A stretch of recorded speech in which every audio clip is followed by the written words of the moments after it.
കട്ടപ്പനയിൽ ആത്മഹത്യ ചെയ്ത നിക്ഷേപകൻ സാബുവിനെ അധിക്ഷേപിച്ച എം മണി എംഎൽഎയുടെ പ്രസംഗം. സാബുവിന് മാനസിക പ്രശ്നമുണ്ടായിരുന്നോ എന്ന് പരിശോധിക്കണമെന്നായിരുന്നു പരാമർശം. വിവാദമായതോടെ ന്യായീകരണവുമായി എത്തിയ എം മണി പ്രസ്താവന തിരുത്താൻ തയ്യാറായില്ല.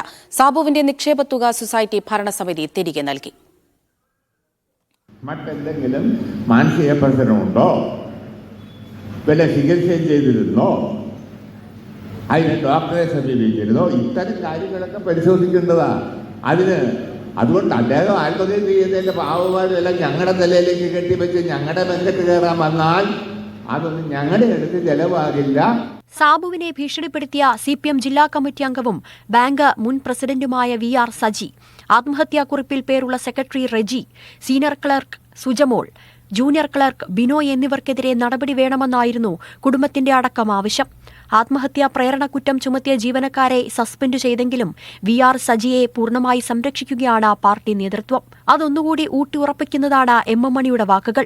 കട്ടപ്പനയിലെ വിശദീകരണ യോഗത്തിലായിരുന്നു എം മണിയുടെ പരാമർശം. നാക്കുപിഴയാണോ എന്ന ചോദ്യത്തിന് മറുപടി ഇങ്ങനെ: അദ്ദേഹത്തിന്റെ മാനസികപരമായ എന്തെങ്കിലും പ്രശ്നങ്ങളുണ്ടോ, മരുന്ന് കഴിക്കുന്നുണ്ടോ എന്നുള്ളതൊക്കെ പരിശോധിക്കണം. അതൊക്കെ പരിശോധിക്കണമെന്ന് പറഞ്ഞാൽ എന്താ തെറ്റ്? എന്താ തെറ്റ്? അയാൾ മരിച്ചതിൽ അതിയായ ഖേദവും ദുഃഖവും ഉണ്ട്. അത് ഞാൻ അവിടെ തന്നെ പറഞ്ഞു കഴിഞ്ഞു. എന്തുകൊണ്ട് അങ്ങനെ സംഭവിച്ചു?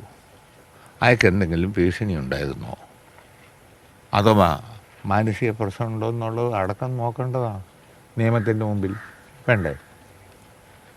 ഇപ്പോൾ ഓടി നടന്ന് നിങ്ങളുടെ ഓടി നിൽക്കുന്ന ഞാൻ നാളെ വിഷം കഴിച്ച് ചത്തുവെന്ന് പറഞ്ഞെന്നാ പുള്ളിക്ക് എന്നെ പറ്റിയെന്ന് നോക്കണ്ടേ?